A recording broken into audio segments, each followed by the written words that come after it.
Yes. Welcome to Bite-Sized B2B Marketing, where our aim is to give B2B companies easy to digest tips to help improve their marketing efforts. I am joined today by Thormeier, founder of Project 33.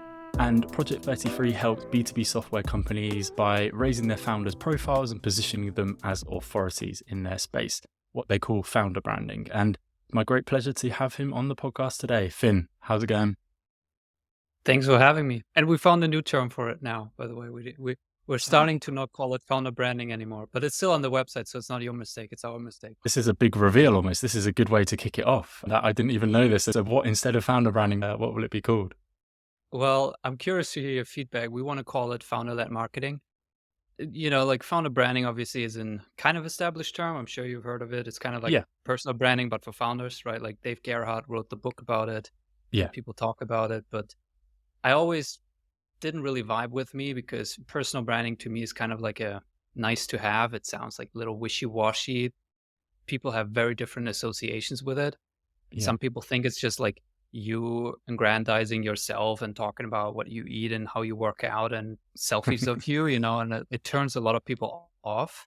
Yeah. And so we've been thinking about, category building. I'm sure you're aware of it. So we wanted to find a term, how we can call what we do that isn't really established yet. So for two reasons. One, so that we can, become the number one expert in this thing, because founder branding, Dave Gerhardt wrote the book, we're not going to become the number one authority on founder branding.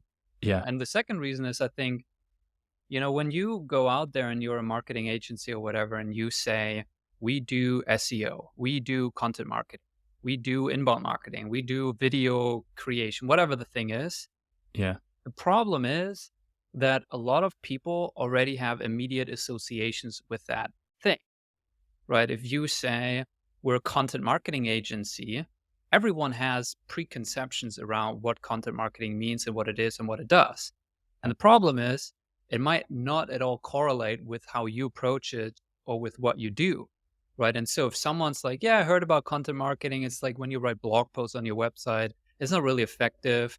I'm not interested in that. It's like, you might not at all do that, but they already bucketed you in that thing, right? And so by creating a term for yourself, I'm hoping for us to be able to set the tone where there's no preconceptions, which means we need to do a lot of work, right? Because if people are not aware with that term, they don't have an immediate connection with it.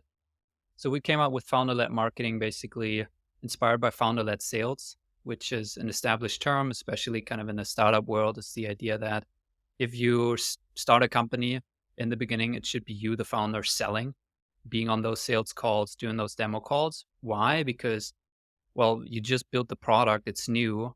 No one can explain it better than you.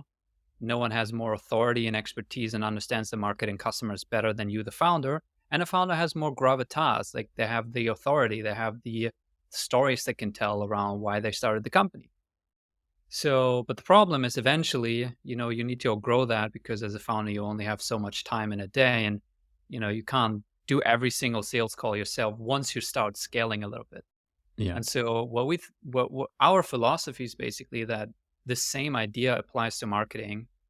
That's essentially what we do for companies. The reason why we establish the founders as authorities, it's not because we particularly care about the founder, but it's the most suitable person for it. Because if you want to do good marketing, you want to do good communications, you want to, establish your company as, an authority in your space, especially if you're in a B2B market, right? Where it's, high ticket size, complex buying journeys, senior decision makers, people are not doing a free trial or paying $30 a month for your tool. It's thousands, tens of thousands, hundreds of thousands of dollars that companies are going to spend with you. So you need to build a lot of trust. And we believe that it should be the founder, because for the same reason, they understand the product, the market, the customers better than anyone else. They have the gravitas. They have the expertise usually, because they've been in that space for, a couple of years. They can really talk authoritatively on eye level to those senior decision makers that they're selling into, whether they're CTOs or heads of HR or whatever. So you should leverage your founder's expertise and knowledge and stories to run your communications, your marketing, basically. And so that's what we do, and that's kind of Nice. the term that we came up with.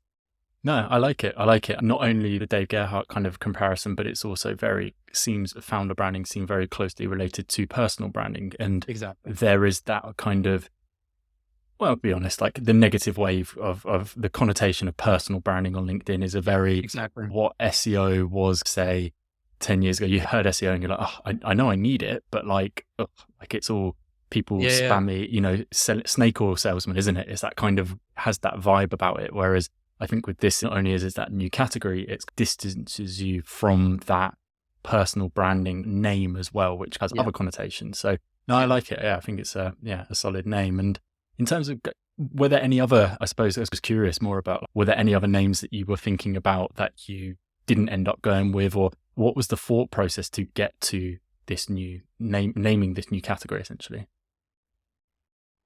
I think there were some other, I don't remember, like we were first going with founder branding because we were like, it's a term that already exists and it kind of describes what we do.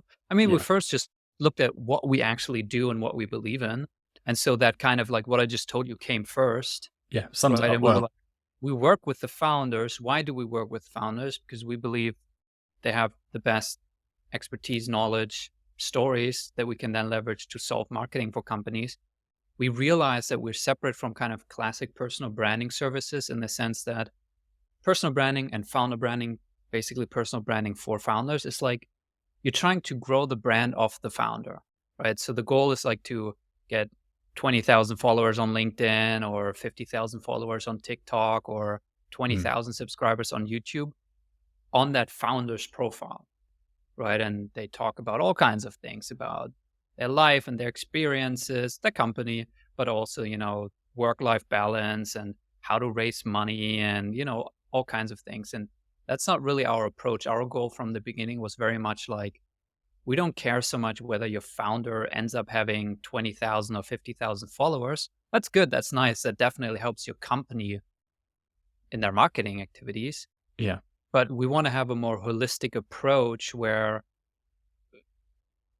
we're just leveraging your founder's expertise to then create marketing collateral, videos, blog posts, text posts, image posts, media that we can then leverage on your company's brand channels, which includes your founder's personal LinkedIn profile. We always publish the content there, of course, but also the company LinkedIn page, the company branded YouTube channel that we help them set up, the company newsletter that we help them set up that kind of repurposes that content from the founder, LinkedIn ads that you run through the company where you leverage, those that content from the founder. So I don't know, it's just, and I knew founder-led sales, and so I don't know, it was a pretty fast early contender, and then we kind of Yeah. just went for it. Yeah. It always seems to be the way, doesn't it? There's always one that stands out and then you're like, that's it. And then it's Yeah. just a case of then trying to find another one to knock it off its perch, but usually it's kind of stays Right. there. So, Right.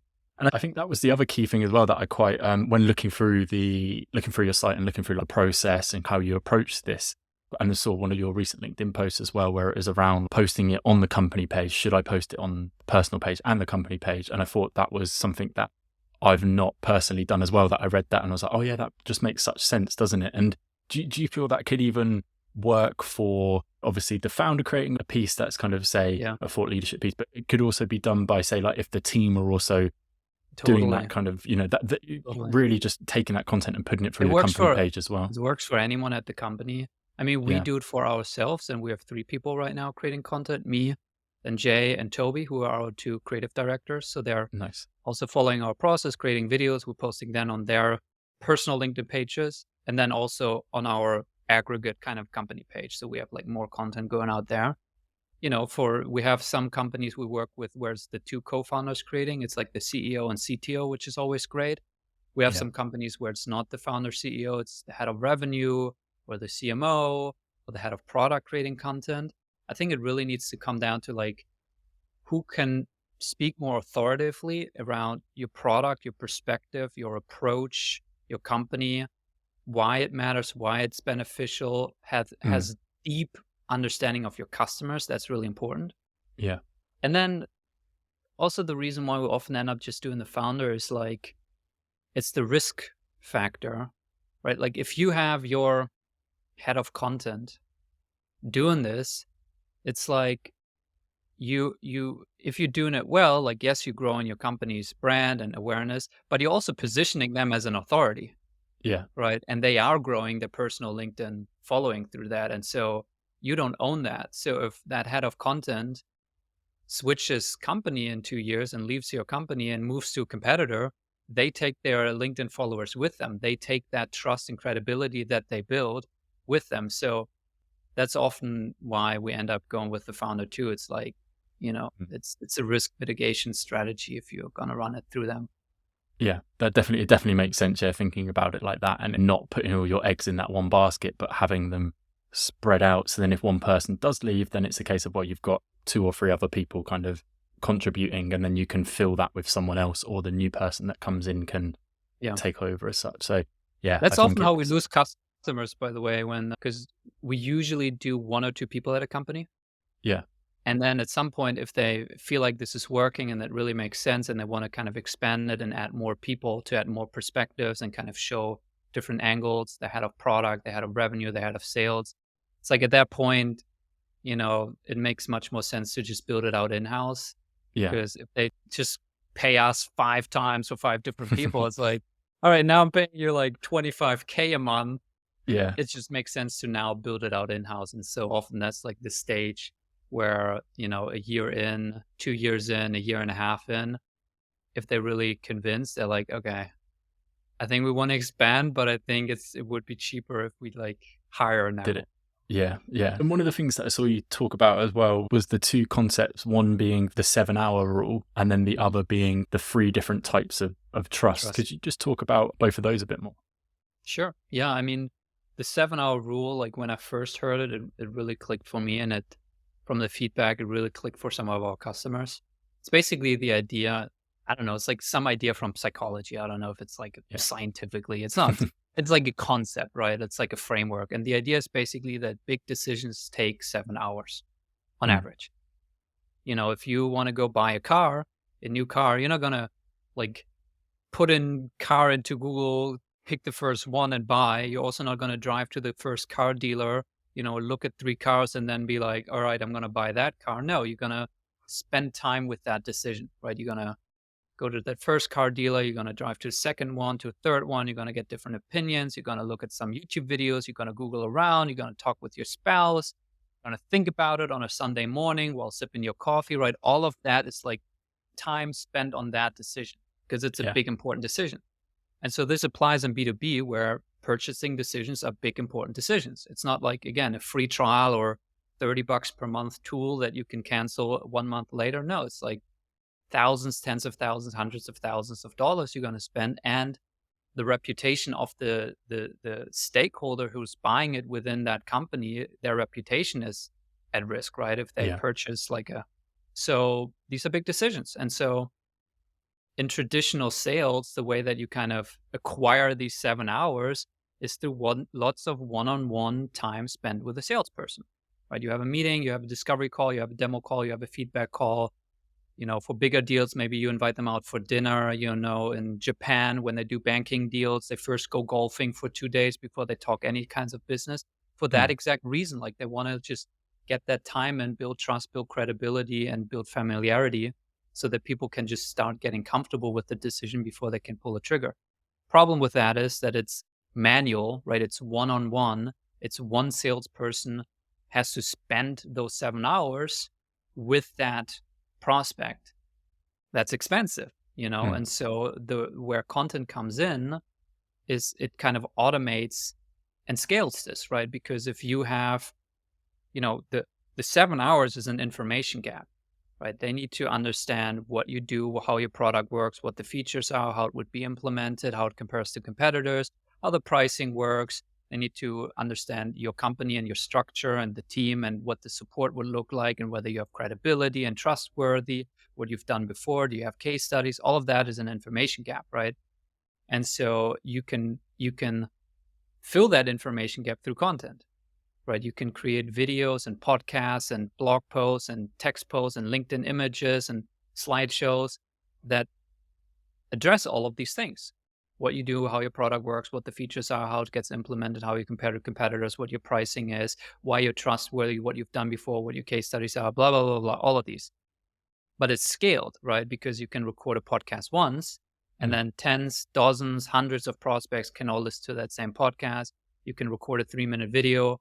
Hundreds of prospects can all watch that same video. So it's a more efficient way to approach this. Nice. Yeah, I agree. And then just stepping back a little bit as well with that, the 7-hour rule and how people take their time. And as you said, like recently leased a car not so long ago, and I was trying to consume every piece of content there. I was watching some random videos on YouTube of low quality with a phone with someone walking around the car and looking at different features, like you just consume all these bits of content. And I feel like that kind of where people say, oh, users just skim your content, like, blah, blah, blah. Not all the time. People are in that stage where they are they are keen about it. They want to learn about it. People will consume different types of content and I suppose kind of the question following on from as well is like, it's just one more thought on that. Hold your question. It's also more customer centric, right? Imagine for that car lease, instead of being able to watch that video on YouTube, you would have to drive in person to a physical car dealer just to look around the car. And if you had a question of like, can I get this in red too? Instead of being able to look it up on the website, you would have to call someone up and be like, do you guys have it in red too? And they're like, well, and so that's what still most traditional companies do in B2B sales. It's like, you can't find any of the information you need to make a purchasing decisions freely available on the internet. You need to talk to a salesperson, and that's friction and annoying. And so if your competitor has all that information on their website and you can do it, while commuting on the train or at 6 p.m., at home without having to call someone up, it's like, you're going to do that, Yeah, exactly that. And I think that's a good point. I didn't even see the car physically before picking up the car. Like, so it's because there was no reason to. It was all online. There was, sufficient Q&As and kind of everything for me to find online about this. But then also there was the option, if I did want to speak to the sales guy that I was dealing with, I could have done it. And I feel that's something that B2B companies just don't really do. They just keep, I don't know why, but it's just like acting as this like gatekeeper, like we've got this unique IP or this unique information or this thing that we're going to keep from you, and it's get in touch with us and then we'll put it into our own process. Whereas as you were saying, like the self-serve is becoming so much more popular, and it's just, I feel something where companies need to do that, like for even just your website, researching for the podcast, like go onto people's websites, go onto their LinkedIn, consume all the content. But I could have just gone onto your LinkedIn and just find out exactly how you approach what you do, because it's all on there. And if I really wanted to do this myself, I could probably make a good go at it with all of the stuff that you literally list out, activity 1, activity 2, activity 3. But the reason why I'd get in touch with you is because I don't have the time, and that's why I would work with you. Or I'm good at I know who the target audience is. I'm good at coming up with content ideas, but I'm just bad at repurposing. So then it's that kind of thing, isn't it? Where, I think I hear mainly 2 reasons why companies don't want to do this and put this information out. First one is that they don't want their competitors to see. They don't want their competitors to know how much their software license costs and how their pricing works and what features are all included and how they integrate with all these different things and how much support is they want. And it's like, that's not how you differentiate from a competitor. Also, like, your competitors know, like, if your competitor really wants to know how much you charge, like, they'll find out, through hearsay. So that's kind of a little bullshit. And then the second one is like, well, we sell like a very complex, high price solution. People spend hundreds of thousands of dollars on our software or whatever. And it's just too complicated to explain how it works. And so we need a salesperson to like spend that time and explain it and show all the benefits before we show pricing. Yeah. And again, it's like, well, maybe you're just bad at communicating those things, because it's definitely possible.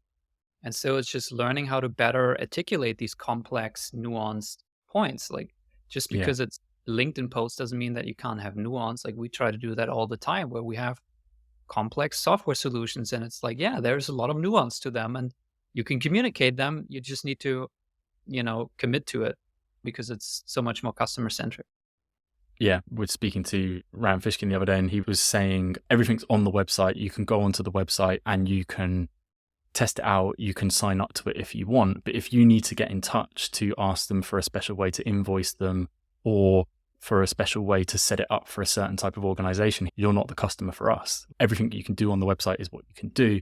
If you can't do it through there, you're not a good fit for us, more than likely. So it's that similar thing where it's like, you almost want your website, because I think that was the good thing for your site as well, and what all B2B websites should do is excluding or disqualifying leads that you don't want to work with or people you don't want to work with. Like the last thing you want to do is hop onto a half an hour sales initial call where their budget is like $1,000 or €1,000. And then at the end of the call, you're like, oh, what's your budget? And they're like, about $1,000. And it's like, okay, well, we can't help you.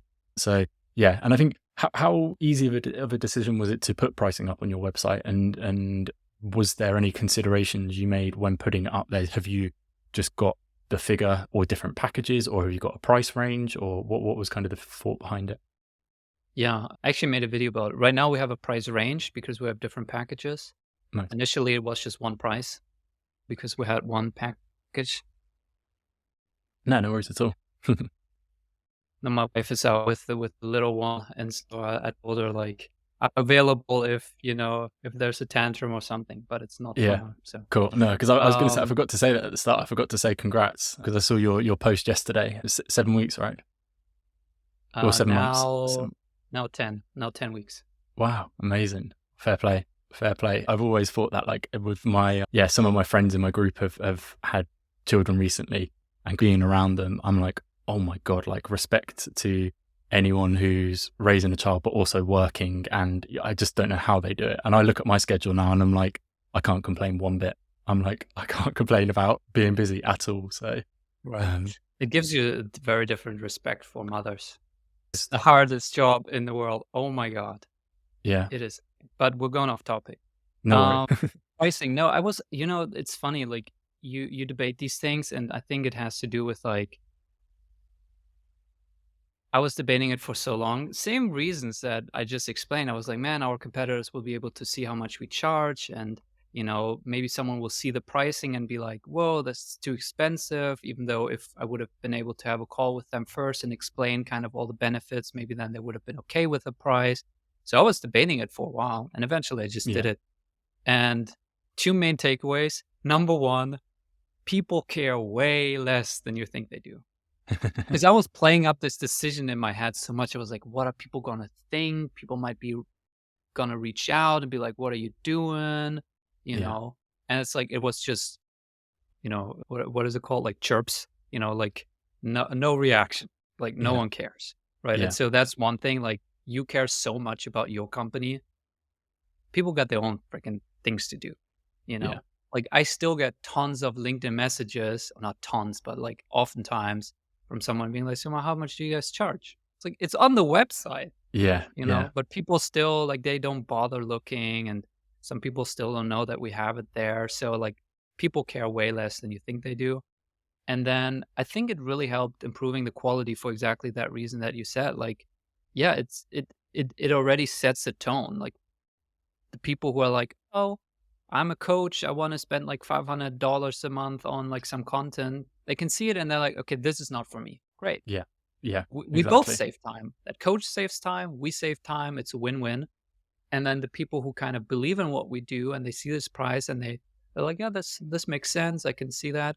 It's already a much better conversation. And then on the sales call, we can immediately dive into all the specifics about the process and how it works. And it's not the stance anymore where someone's like trying to gauge the price, right? Because oftentimes people don't want to ask for the price right away, even though that's almost the number one question they want to know first. It's like, what's the price?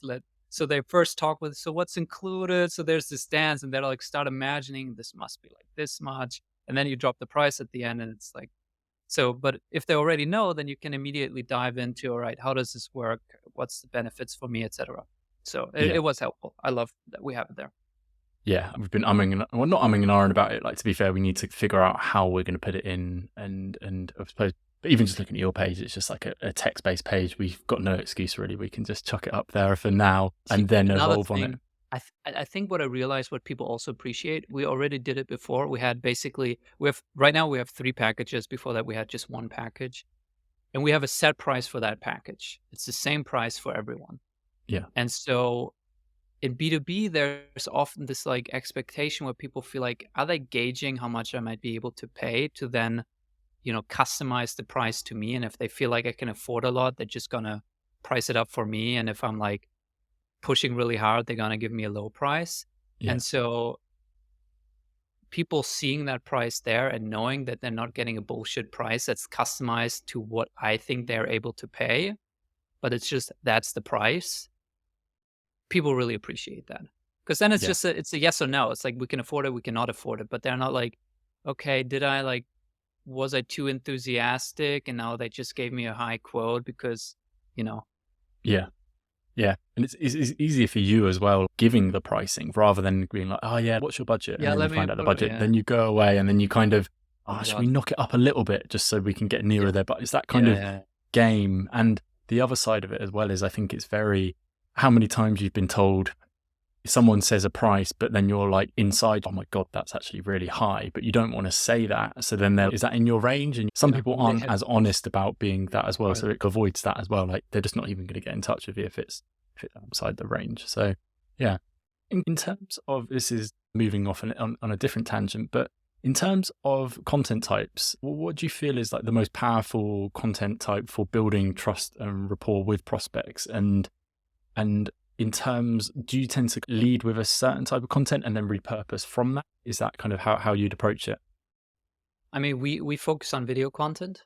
Yeah. We used to only do video content for customers. Now we started also producing text posts and image posts just because the current meta of LinkedIn kind of likes those types of content. So we produce them.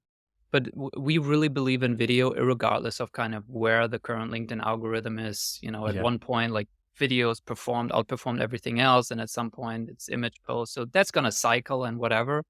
But I think there's a reason why videos are super powerful, because in a video, you can not only get the content of what someone talks about, the knowledge and expertise and insights, you can see their face, you can hear their voice, you can see their body language, you can hear their tonality. And all of these things are things that we use as humans to establish trust with other humans, Yeah. right?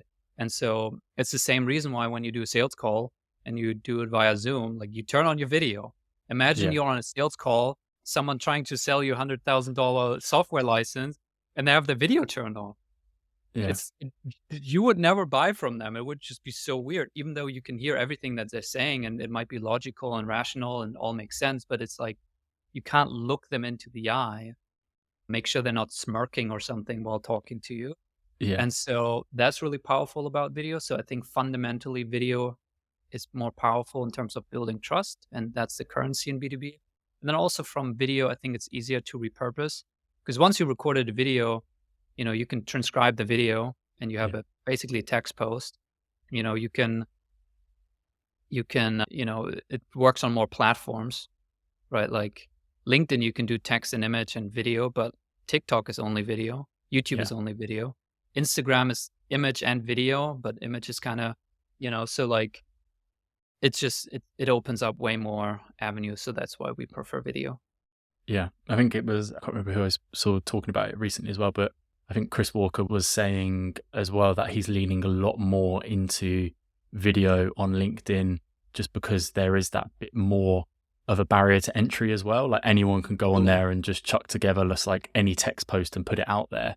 And it's almost like it could be rubbish. And I'm not saying that just because it's video, it's automatically good. But if you're going to spend a bit of time writing the script, getting your camera set up, getting the mic set up, testing the audio, recording it, editing it, you're going to make sure it's a bloody good video that hits a pain point. You're not just going to wake up that morning and be like, oh shit, I need to post like a text post today. And like, now with ChatGPT is even more powerful. I mean, we're Yeah. probably going to get there where with like deep fakes, you can create like a fake video of yourself that you never did, where you just put in the script and then it animates your face or whatever. But right now, like it's even easier to write up a text post. You just whip it up in ChatGPT. No one knows whether it's your actual words or insights.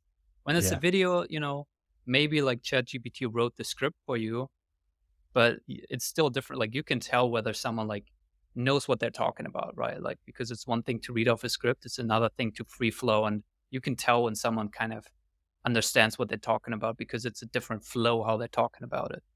Yeah, you can really see those subject matter experts when they're just like riffing and chatting about something and they're getting passionate about it, but then it diverts a little bit. And then I think Chris Walker is very good at this as well, is that on podcasts, be it his or other ones that he features on, he'll be sort of thinking about something. He'll be like, oh, I've just thought of this now, but I've never thought of it like this way. And then he'll go into a bit of a tirade about something else. Right. And he's like, yeah, I've just thought of that. So it might need a bit of refining, but it's very raw. It's very like, it's just, you've seen it come out of him and you're like, oh, wow. Like you feel like you've witnessed something.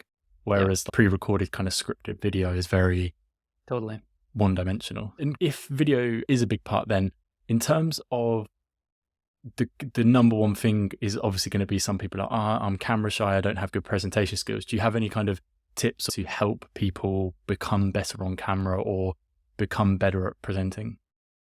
I think it's just practice.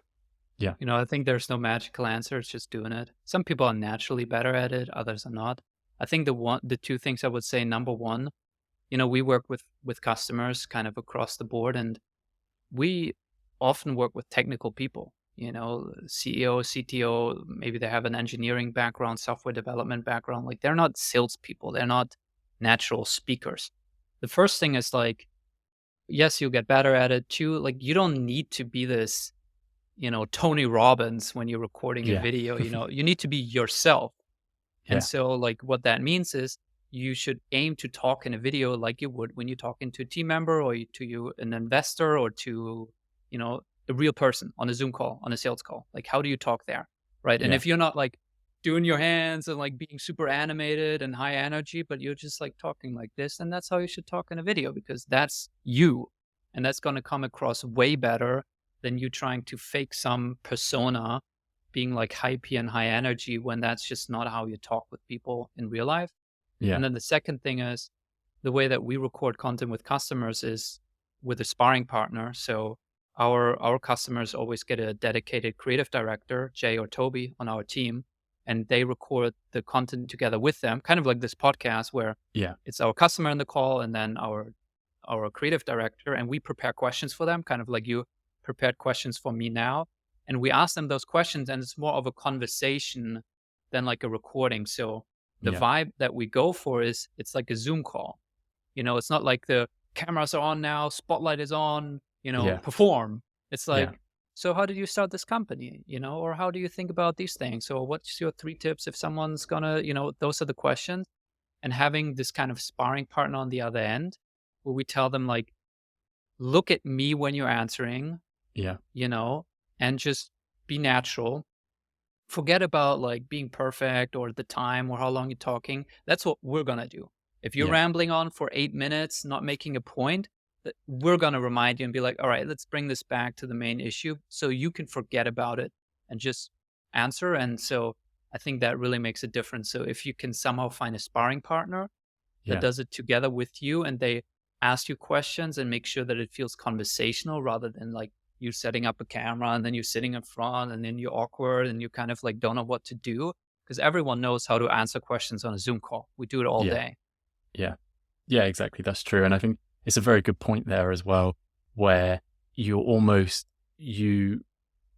any successful company should almost have that founder that is already passionate about the product or can speak. They've pitched many of times, they've been in these calls, they've tried to sell the product. And if they don't, then they need a co-founder who can do. Otherwise the company's not going to grow, is it? Like, it's like you have to have then you have a deeper problem. It's not even like a content problem. It's like you just have a problem, a business problem. So I like that idea of the sparring partner. I really do. I think that's like a good way of like even when you were just speaking to me there, where you're saying like look at the camera, just feel a bit more comfortable. Even I'm like, okay, like I should be doing this as well. Like, like kind of, it does make sense. And sometimes you just need someone to nudge you to be, let's answer that again. Or on the next question, don't say, or don't touch your face or don't do this. And it's just coaching or like the little bit of refining to make it better. Exactly. Yeah. So nice. And skipping over onto another topic as well, I suppose, is still related to content, but if the let's say you are putting out videos, you are putting out text-based posts, potentially on LinkedIn or any other channel, and it's getting good amount of views, it's getting good impressions, it's getting good engagement, but it's not converting to leads. What do you feel could be the problem there, or have you seen that before, and how would you fix that? I mean, if that's what's happening, so you're getting good engagement, good views, but it's not converting into business, then you're probably not talking to stuff that builds trust and credibility for your business. Yeah. Like I've talked about it before that, I had one of my posts that went viral was this clip by Simon Sinek. I love this clip. I found it somewhere on the internet. It really resonated with me. He was talking about like leadership and love. And so I posted it, 3-minute clip. It got like 300,000 views, didn't turn into any business. Mm. Why? Because no one's going to watch some Simon Sinek clip and be like, oh, I should do business with Project 33. Yeah. Yeah. It's just unrelated. It might build some top of funnel awareness. It might get me a couple of extra connections that are like, oh, if he's going to share more of this stuff, I might want to follow it. And then maybe down the road, if I'm then going to share content where I talk about marketing and content marketing and LinkedIn and founder branding that actually builds credibility into what we do, then that might convert into business. So if that's what's happening, it's probably just, you're posting your lunch or you're talking about, you're sharing memes that, might get you like an engagement, but it's just uncorrelated to your business and what you do for people. Yeah, agreed. I think it's more specifically on that topic. Yeah, Friend was featured on ChatGPT's kind of LinkedIn page where they rounded up like 5 people who were using it in a good way. All of the people that came to his page to follow him were irrelevant people, and just it was almost, he was saying like it was a bit more of a curse than a blessing, because it like ruined his engagement and impressions, and people that would normally engage with his posts didn't see his post for a little bit, and then it's kind of righted itself out a little bit. But it's kind of, similar thing to that, where it's not always the key thing to kind of aim for, really, is it? It's just, making sure you're speaking to that target customer and producing the content that builds that credibility, but then also still relevant personal stuff. But I feel it's nice just the amount of times sort of I've posted about not drinking or running, and then people will reach out to me and be like, oh, when's the race? Or just it helps, these little things, doesn't it, where it builds that little bit of rapport. That's different, right? Like if I just share the Simon Sinek video, that's not going to help me at all. If I'm going to share the Simon Sinek video and I'm going to add my own 2 cents, and I'm like, I really love this video because it reminds me of, my relationship with my wife, and I learned this by raising a kid. Someone might read that and be like, that's interesting about you. Like the Simon Sinek clip is nice. And now I learned something about you, Finn, and I resonate with it and it makes sense and I can see myself in it. And that builds trust, right? Because if you're a runner and someone else is a runner, like you have something to connect with, and it immediately builds trust, right? If I tell you my favorite author is Nassim Taleb and you love Nassim Taleb, it's immediately going to build trust in me just through kind of association, right? And so trust is the currency in B2B. So it doesn't all have to be like product features and our company got featured. Like when you're on a sales call, the first 5 or 10 minutes is small talk where you talk about, so what's the pictures in the back of you? I see you have a kid. I have a kid too. Where's the weather? Where are you? Oh, I traveled there. It's super interesting. We do that naturally because that's part of the trust building, right? If I know you have a kid, if I know you're similar to me, then it's more likely that I can trust you. Yeah, couldn't agree more on that front. And I suppose the final question really before we round out as well was one that I saw on a recent LinkedIn post that you had done, which I quite liked as well, where it was about engagement rates on LinkedIn being misleading and that you had this kind of weighted engagement formula. So I think, first of all, why do you think those engagement rates are misleading? And then could you just talk a bit about the formula? How's that set up? Sure. Yeah, I mean, engagement rate for a piece of content is just the amount of engagements it got. So like that's likes, comments, shares, relative to how many views it got. So if I have a post that got 10 views and 10 likes, I have an engagement rate of 100%. Right? If I, on the other hand, have a post that gets 1,000 views, but it gets 100 likes, I have an engagement rate of 10%, which is a lot worse, right? But it's like, which post is better? Do you want 10 views with 10 likes or 1,000 views with 100 likes. I think Yeah. it's obvious to everyone which one's more desirable to have. So if you just purely look at engagement rate, you're gonna miss the point. And so what we care most about for us, other people might disagree, it's like the amount of total engagements. So, I'm gonna look at 100 likes versus 10 likes. And so to me, that second post is 10 times better than the first one, even if the engagement rate is 10 times lower.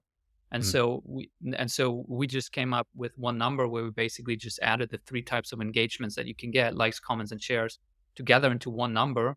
And we weighted them a little bit, where a like counts once, a comment counts twice, and a share counts 4 times, because a comment is worth more than a like and a share is worth more than a comment.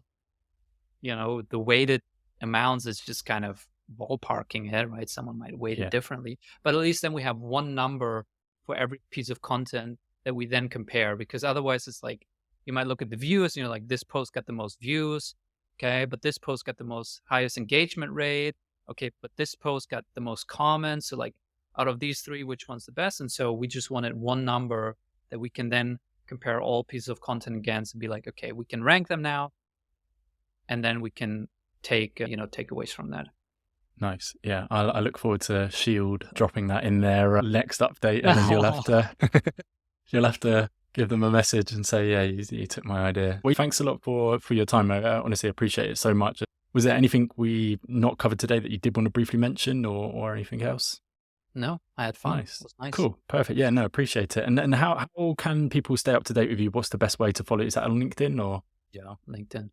Nice. Cool. I'll include a link to that in the show notes. So yeah, Finn, thank you very much. Appreciate it. So, and for everybody listening, thanks for tuning in. This has been Bite Size B2B Marketing, and find our page on LinkedIn and then on all good podcast platforms as well. So yeah, catch you all next week. Bye-bye.